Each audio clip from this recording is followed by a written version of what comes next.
The rain had already been falling for hours by the time Emma stepped off the last bus of the night. It wasn't a gentle drizzle or a passing shower, it was the kind of heavy, relentless downpour that felt like the sky itself was splitting open. Water hammered the streets, gurgled through overflowing drains, and turned every puddle into a tiny churning sea. The old streetlights lining the road buzzed and flickered, their weak glow bending and blurring through the sheets of rain. Emma pulled her hood tighter over her head and started walking.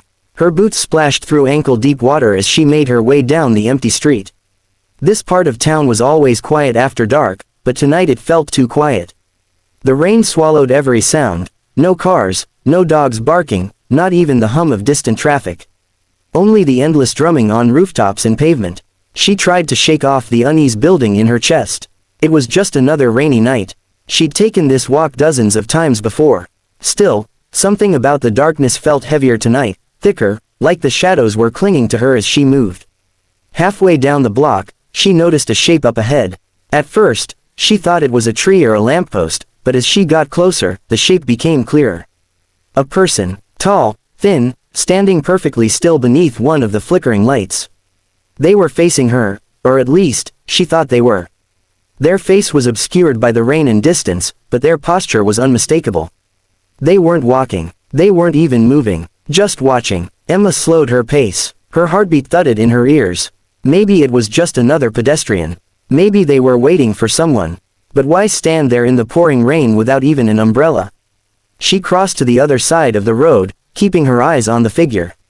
As she did, the streetlight above them flickered violently, once, twice, and went out. The road fell into complete darkness.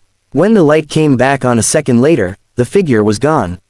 Emma froze. Her breath puffed white in the cold night air. She scanned the empty street, her eyes darting from one shadow to another. Nothing. No footsteps. No sign of movement. It was as if the figure had vanished into thin air.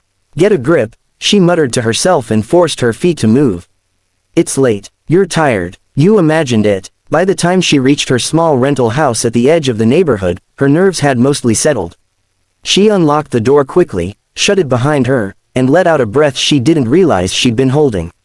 The familiar creaks of the old wooden floor and the soft hum of the refrigerator grounded her. Home. Safe. She changed into dry clothes, made herself a cup of tea, and curled up on the couch by the window. Rain cascaded down the glass in silver rivulets, distorting the view of the street outside.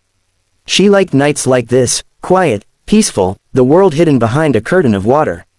But then lightning split the sky. For a fraction of a second, the world outside lit up like daylight, and she saw it. A tall, still figure standing at the edge of her front yard. Head tilted slightly, facing her window, Emma's cup slipped from her hands and shattered on the floor. She stumbled backward from the window, heart hammering. When she dared to look again, the yard was empty. Nothing but rain and darkness. She tried to convince herself she was seeing things. That the storm was messing with her eyes. But the image of that tilted head wouldn't leave her mind. She checked every door and window twice, locking them all. Then she went to the kitchen and grabbed the largest knife she owned. Ridiculous, maybe, but it made her feel a little safer. She turned on every light in the house and sat back on the couch, knife in hand, staring at the window. Minutes crawled by. Nothing. Just rain. Then came the knock. 3 slow, deliberate taps on the back door. Emma froze. No one ever came to the back door. It led into a fenced yard with no gate. Whoever was out there had climbed in. The knocks came again, louder this time. She tiptoed into the kitchen, her hands trembling. The rain masked any other sounds, so she couldn't tell if someone was moving outside. She reached for the curtain covering the window by the door and slowly peeled it back.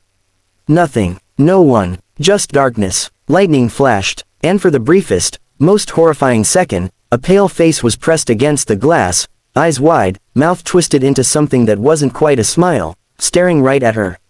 She screamed and stumbled backward, dropping the knife. By the time she looked again, the face was gone. The police arrived 20 minutes later and searched the property. No footprints. No signs of forced entry. Nothing. They told her it was probably kids playing a prank.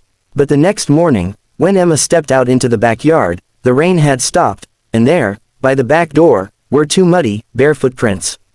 They weren't facing away. They were facing inward, toward the house. Derek had always hated the night shift. The pay was good, sure, and the roads were blissfully empty on his way home, but there was something about the darkness at 2 a.m. that always set his nerves on edge. It wasn't just the quiet, it was the way the world seemed different at that hour, like it belonged to something else entirely. And on nights like this, with rain hammering down in unending sheets and fog swirling over the highway, it felt even more alien. His wipers struggled against the torrent, scraping back and forth across the windshield as he crawled along the narrow rural road. The headlights barely pierced the curtain of rain ahead. He had the radio on low just to break the silence, but even that was mostly static this far out in the countryside. Just 30 more minutes, he muttered to himself. Then he'd be home. Warm bed, dry clothes, hot coffee in the morning. But fate had other plans. Up ahead, illuminated for only a split second by the sweep of his headlights, stood a figure on the side of the road. Derek blinked and hit the brakes, tires skidding slightly on the wet asphalt. It was a woman. She was barefoot, wearing a thin white dress that clung to her body, soaked through by the rain. Her long, dark hair hung over her face in limp strands, and she was completely still, no shivering, no waving for help. Just standing there, head bowed, as if waiting. Derek's heart thudded. Instinct screamed at him to keep driving, but the part of him that wasn't ruled by fear whispered that she might be hurt.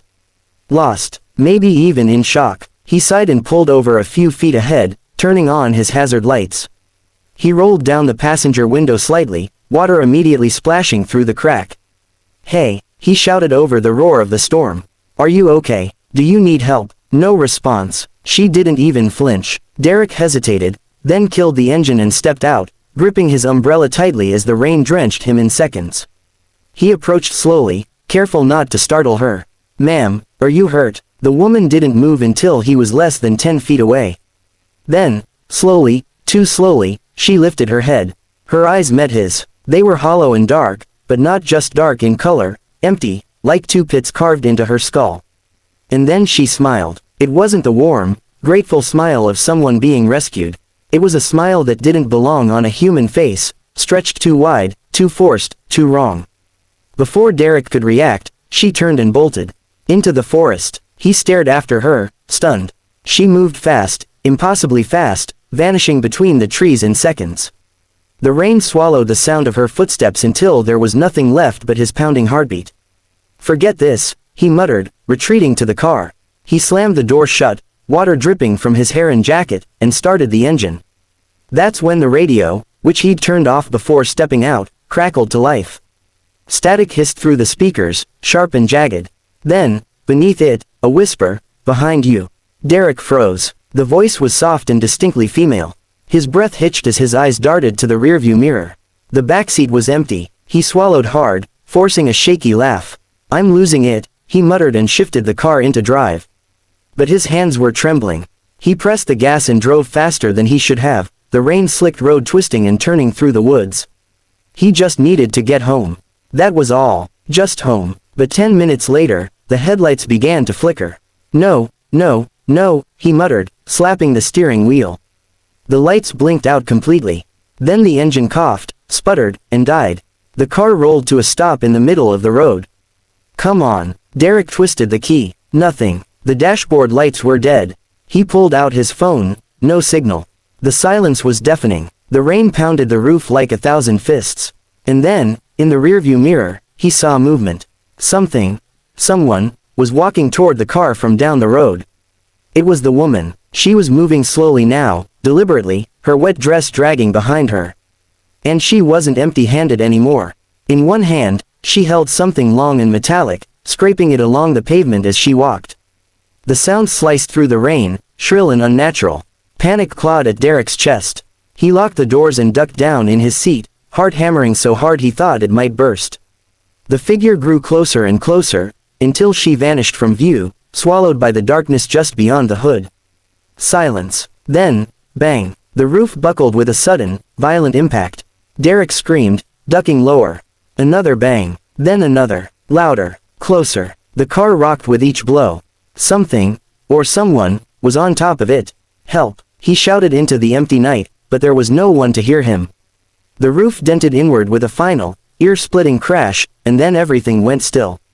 When police discovered Derek's abandoned car the next morning, it was soaked inside and out.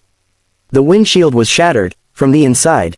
Deep claw-like gouges marred the interior roof, and the driver's seat was soaked not just with rainwater, but with something darker. There was no sign of Derek. Just a single muddy, barefoot print on the hood, pointing toward the driver's seat. Miles away from the town where Emma had screamed into the rain and Derek had vanished from his car, the storm raged on with unrelenting fury. The wind howled through the trees like a living thing, rattling shutters and bending branches as if trying to tear them from the earth. At the edge of a forgotten forest, in a crooked wooden cabin older than most of the town itself, Mrs. Eleanor Green sat alone by candlelight. The small living room was warm and dim, lit by the soft orange flicker of a single candle on the table. Eleanor's arthritic hands moved slowly, knitting needles clinking together as she worked on a scarf she'd been making for months. Outside, the rain pounded the tin roof so hard it sounded like footsteps running overhead. But she didn't flinch. She'd lived here for 40 years. She'd weathered worse storms. Still, nights like this always brought the memories back. 30 years ago, on a night almost exactly like this one, her husband Henry had vanished. He'd gone outside to investigate a strange noise, a low, humming sound that drifted from the woods beyond the cabin, and he never came back. Search parties combed the forest for weeks. All they found was his flashlight, half buried in the mud. Eleanor never left. She couldn't. Not until she knew what had happened to him. Local legends offered one explanation. They spoke of a presence in the forest, not a ghost exactly, but something older than the town, older than the trees themselves. They said it walked only when the rain fell hardest, calling to the lonely and the curious, drawing them into the dark where they vanished forever. Most dismissed it as folklore. Eleanor wasn't so sure. At exactly midnight, the wind stopped. The rain still fell, but the forest beyond her walls grew silent. No crickets, no frogs, no rustle of branches, just an eerie, unnatural stillness. Eleanor's needles froze mid-stitch. She held her breath, listening. Tap, tap, tap. 3 slow, deliberate knocks echoed from the front door. Her heart skipped. Visitors were rare out here. At this hour, in this weather, they were unheard of. She hesitated, staring at the door from her armchair. "Who's there?" she called, her voice trembling slightly. No answer. Just the rain. Probably a traveler, she whispered to herself. Someone lost in the storm. She stood, her joints protesting, and shuffled toward the door. The knocks came again, louder, closer. Her hand hovered over the handle. "Who is it?" She tried again. This time, a voice answered. "It's cold out here." The voice was deep, gravelly, and familiar. Eleanor's blood turned to ice. Her hand shook as she slowly unlatched the lock and opened the door a few inches. And there he was, Henry, soaked to the bone, his tattered coat clinging to his frame, his hair longer and grayer than it had ever been. His skin was pale, almost waxy, and his eyes, though unmistakably his, seemed distant, unfocused. "Henry," she whispered, tears springing to her eyes. "It can't be. It's cold out here," he repeated, tilting his head slightly. "Let me in." Her heart thundered. Logic screamed that it was impossible. He'd been gone for 30 years. But there he was, standing in front of her like a man who had simply walked out for a moment and returned. "Henry, where have you been?" she asked, her voice breaking. "Let me in," he said again. No emotion, no warmth, just the same words, repeated exactly. Something deep inside her screamed that this was wrong. Everything about him was wrong. The way he spoke, the emptiness in his eyes, the slight twitch in the corner of his mouth. That wasn't her husband, or at least, not anymore. Eleanor slammed the door shut and locked it. Her breath came in short, panicked gasps. Outside, the footsteps moved away from the porch, then circled the cabin. Slowly, methodically, the windowpanes rattled as something brushed past them. The door handle jiggled once, twice. Then, silence. Eleanor backed away, clutching the edge of the table for support. She didn't dare move. She didn't dare breathe. Minutes dragged into an hour. Finally, convinced he was gone, she crept to the window and pulled back the curtain. The clearing outside was empty. Only the rain and the trees. But there, in the mud just beyond the porch, were footprints, deep, human footprints, leading away from the door and into the forest. Relief washed over her. Maybe it had been a hallucination. Maybe she was finally losing her mind. At dawn, a neighbor stopped by to check on her, as he often did after heavy storms. But when he knocked, there was no answer. He tried again. Nothing. Eventually, he pushed the door open. The cabin was empty. The half-finished scarf still sat on the chair.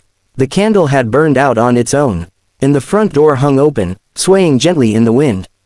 Out in the clearing beyond the tree line, two sets of footprints, one large and decades old, the other small and fresh, led deeper and deeper into the forest, where the rain had already begun to erase them. They say if you stand in that clearing on a stormy night, you might catch a glimpse of them, two figures standing side by side among the trees, unmoving, watching. And if you're foolish enough to call out to them, they might even turn and look at you. But if they do, whatever you do, don't answer when they call your name.